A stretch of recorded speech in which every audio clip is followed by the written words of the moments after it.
Hello everyone. Now the goal of this video is to find and classify critical points of a function.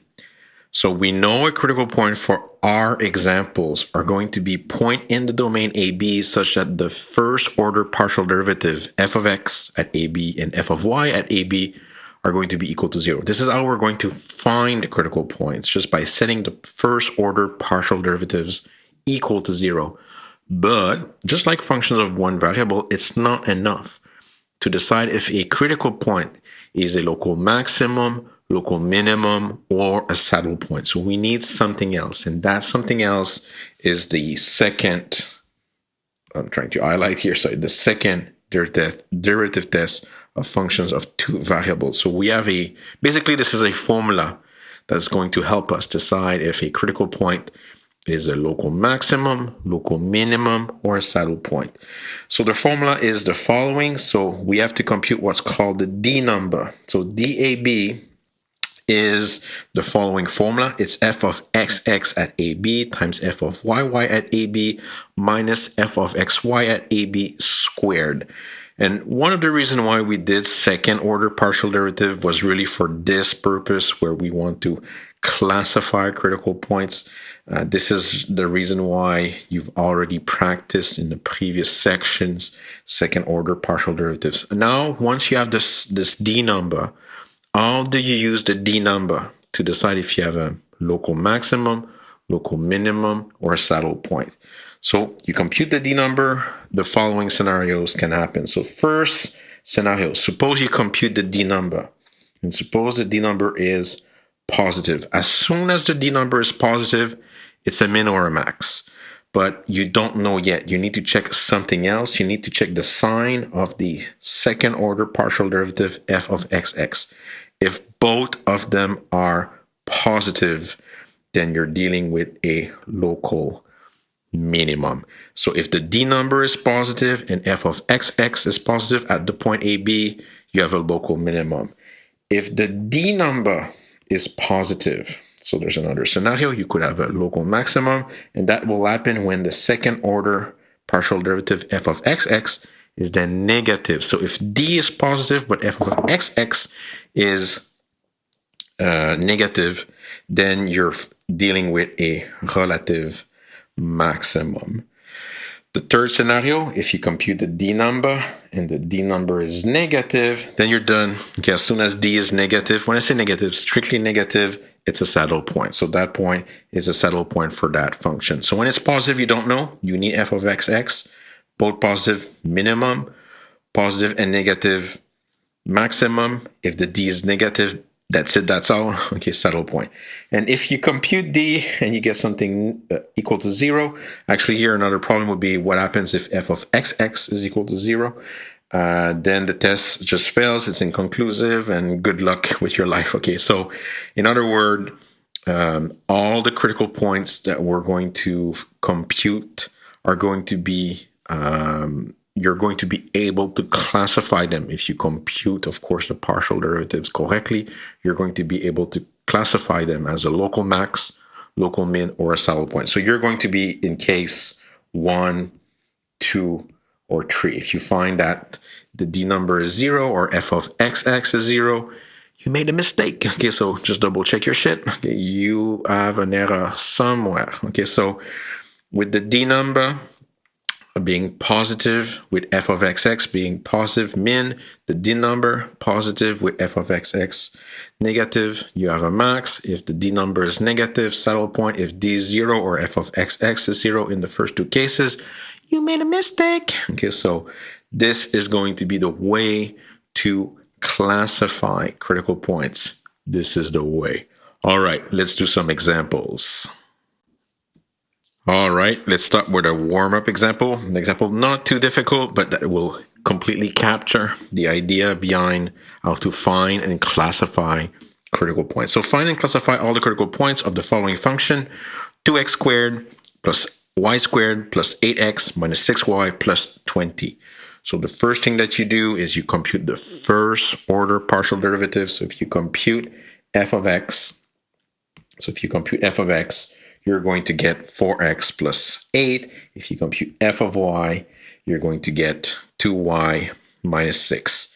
And then what you have to do, so critical points will always induce a system of equations where you take f of x and f of y and you set them equal to 0. So we're trying to find all possible solutions of the following system. You want 4x plus 8 equal to 0 and 2y minus 6 is equal to 0. Of course, this one, very straightforward. The first equation tells you that x needs to be equal to 2 and y needs to be equal to 3. So for that example, there's only one possible critical point, and the critical point is minus 2, 3. That's it. That's all for that one. Only one critical point, minus 2, 3. It's the only pair of numbers that will make f of x and f of y equal to 0 at the same time. There's no other solutions.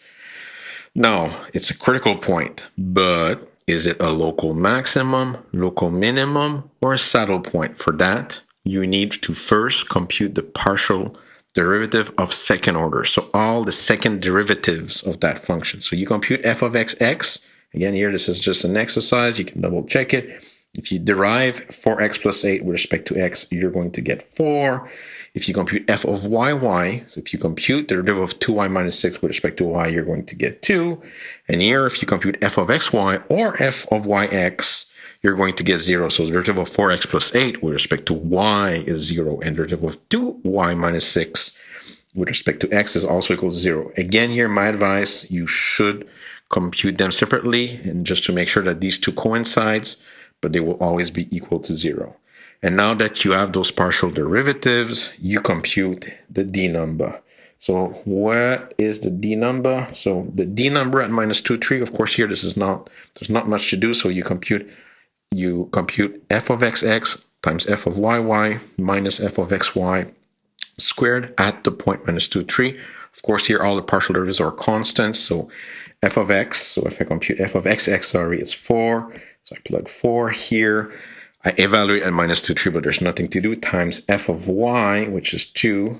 So I put 2 here, minus f of xy at minus 2, 3, which is 0. Again, here, it's just a constant, so I'm just putting 0 or 0. It's the same, of course, thing. Now, if you compute, you're going to get 4 times 2, which is 8 minus 0. 8 minus 0, which will give you 8. And of course, 8 is strictly bigger than 0. So when it's strictly bigger than 0, it's a min or a max. You don't know yet, but so here in my computation, you just look at the first number, which is 4 in this case. That number is strictly bigger than 0 because both are strictly bigger than 0. The critical point, minus 2, 3, is a local minimum. When they're both strictly positive, you have a local minimum. So be careful when d is strictly positive. You don't know yet. You know it's a min or a max, but you need to check, and this is crucial, you need to check f of xx. You need to check the sign of f of xx. And in the case when they're both positive, local minimum. If the d is positive, but f of xx is negative, then you have a local minimum. All right, that's it for that example. All right, next example. Let's find and classify all critical points of the function f of xy is equal to x cubed plus 2y squared plus 12xy minus 1. Again, here the solution is fully typed for you, but make sure you go over the computations and make sure that you understand all the algebraic details behind those computations. So first, let's compute the partial derivatives. So if you compute f of x, you're going to get 3x squared plus 12y. If you compute f of y, you're going to get 4y plus 12x.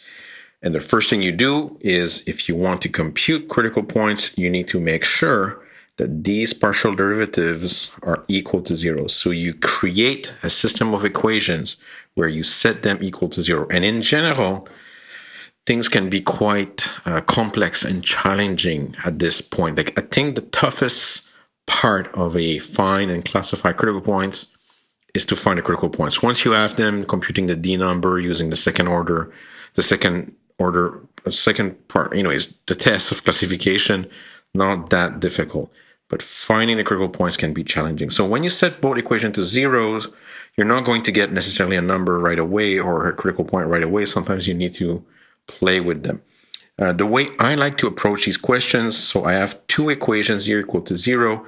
I typically like to focus on one equation and try to find the simplest one if possible, and try to find some algebraic condition that will make sure that my critical point can be computed. And when I look at f of x and f of y equal to 0, the easier equation, is 4y plus 12x is equal to 0. So in that equation, so in the second equation here, if you are setting f of y equal to 0, then this means that 4y plus 12x is equal to 0. And then if you isolate y in that equation, then you're going to get y is equal to minus 3x. So sadly, we're not getting a number yet, but we're getting a condition. So whatever critical points you have for that equation, for that function f, the y coordinate needs to be equal to minus 3 times the x coordinate.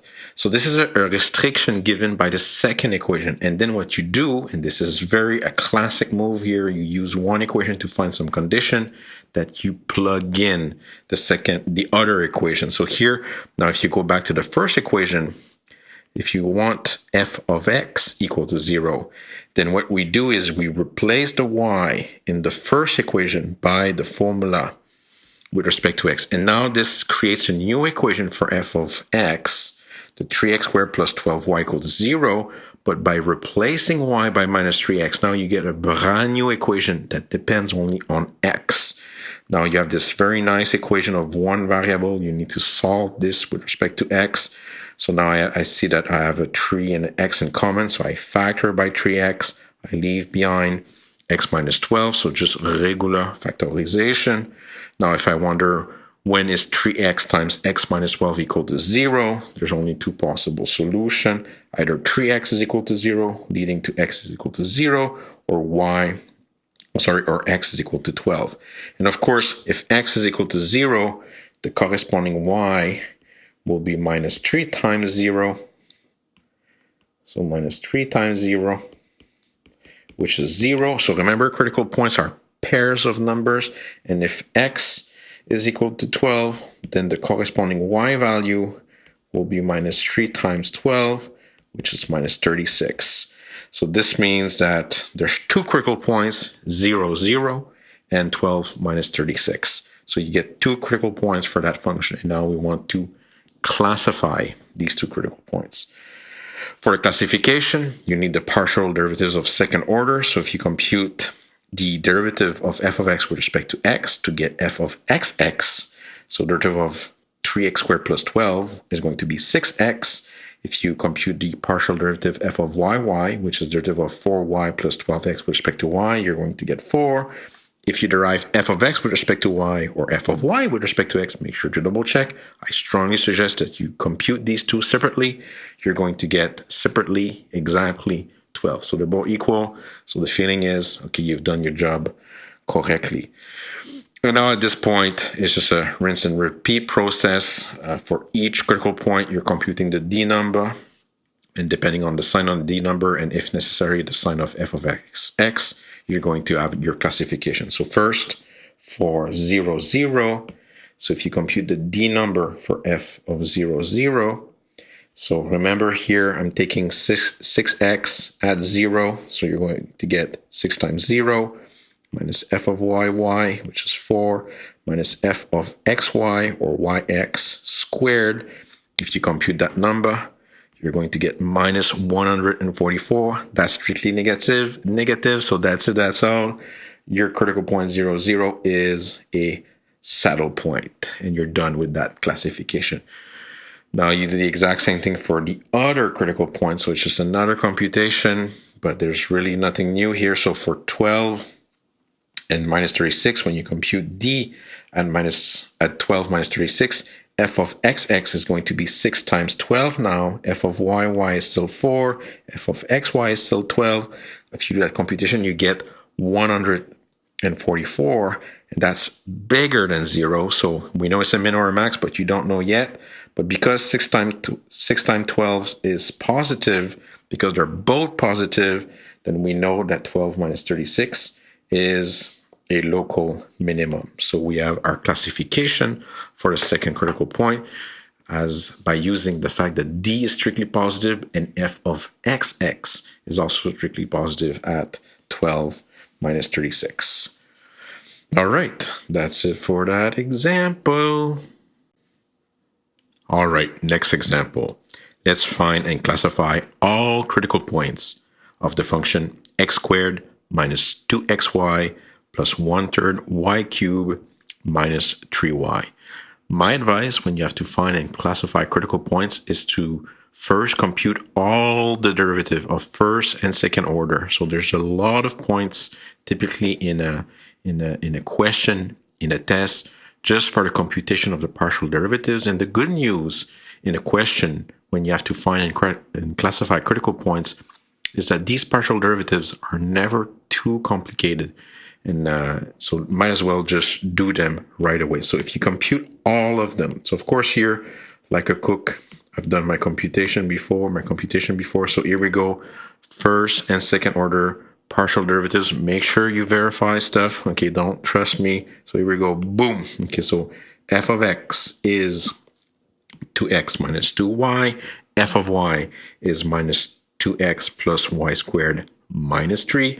So those are the first order partial derivatives. And then f of xx is 2, f of yy is 2y, and f of xy or f of yx, again, compute them separately just to make sure that they coincide.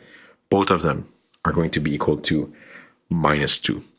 Now, let's find the critical points. For the critical points, what's critical here is you need to set up a system of equation by putting f of x and f of y at the same time equal to 0. And the trick here, anyways, the trick I like to use when I'm computing critical points is to focus on one of the two functions. So the easier function between f of x and f of y, I have 2x minus 2y versus minus 2x plus y squared plus minus 3. Clearly, f of x is easier to work with. So to find critical points, I'm just going to set up the first derivative equal to 0. So I'm going to use f of x, and I'm going to say, boom, okay, I want this equal to 0. So that's the setup here. And now if you isolate x or y, you can see here, we'll isolate y. So if you isolate y in this question, so this is going to be equal to 0 if and only if, boom, okay, x is equal to y. So if you isolate y, you're going to get 2y is equal to 2x. You divide by 2 on both sides. So x is equal to y. So what does that mean? And I'm going to use this and refer to this as a star equation. It means that every single critical point for that function, the x and the y coordinates, they are equal. Okay, so you cannot have like 1, 2, or 10 minus 13. So only all the critical points, the x and the y coordinate needs to be equal. So this is what we found with the first equation. So now what we do is we use this information from the first equation, and we're going to plug this in the second equation. So if you look at f of y and you replace the x or the y by the other one, so here I'm going to replace the y by x. So I'm taking f of y and I'm going to replace the y with x. So here we go. Boom, that's my f of y minus 2x plus y squared is equal to minus 3. And now I'm simply using the star formula, replacing the y by x. So this will become x squared minus 2x minus 3. And now we have a function of one variable. So you can actually factor this x plus 1 times x minus 3. And if you set this equal to 0, there's only two possible solutions. Either x is minus 1 or x is equal to 3. And of course, because x needs to be equal to y, as soon as you find x, then the corresponding y. So for x equal to minus 1, because x is equal to y here, the y will also be minus 1. Remember, it's because that starting here, and then if x is equal to 3, you're going to get that the corresponding y is also equal to 3 in that example. So here we go. So we have two critical points here. Boom. The critical points are minus 1, and 3, 3. So there's two critical points. And now we want to check if these critical points are local minimum, local maximum, or saddle point. So let's start with minus 1, minus 1. So if you compute the D number for minus 1, minus 1, so here you just use the formula. So if you compute the D number for minus 1, minus 1, you're going to get the following thing. So boom. So at minus 1, minus 1, you get that D is equal to, at minus 1, 2 times 2 times minus 1 minus minus 2 squared. And this is going to be negative 8. And as soon as you get something negative, you're done. This is strictly less than 0. So the conclusion here, poof, because this is less than 0, minus 1 is a saddle point. You don't have to do anything else. Now for tree, so if you compute the D value at tree, you can check that at tree, the D number is the following value. So poof, for tree, D at tree is going to be 2 times 3 minus 2 squared, and you're going to get 4 in that case. And of course, 4 is bigger than 0. So when it's bigger than 0, you don't know yet. It could be a minimum or a maximum. But now if you look at the f of x, which is 2, which is also positive, then you can conclude, because both of them are strictly positive, that the number, the critical point, tree. So with these two being strictly positive, you can conclude that tree is a local minimum. So remember, this is very crucial. When D is strictly positive, you don't know yet. You need to check the sign of f of x. If not, you're not going to get the correct classification. Okay, so or even if you guess it correctly, it's not going to be considered as being justified correctly.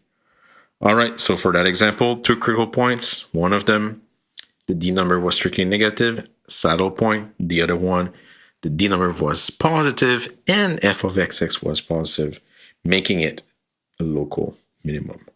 All right, I guess for that video, okay, we did enough examples, so that's it, that's all. We'll do more examples for sure, but for now, bye-bye.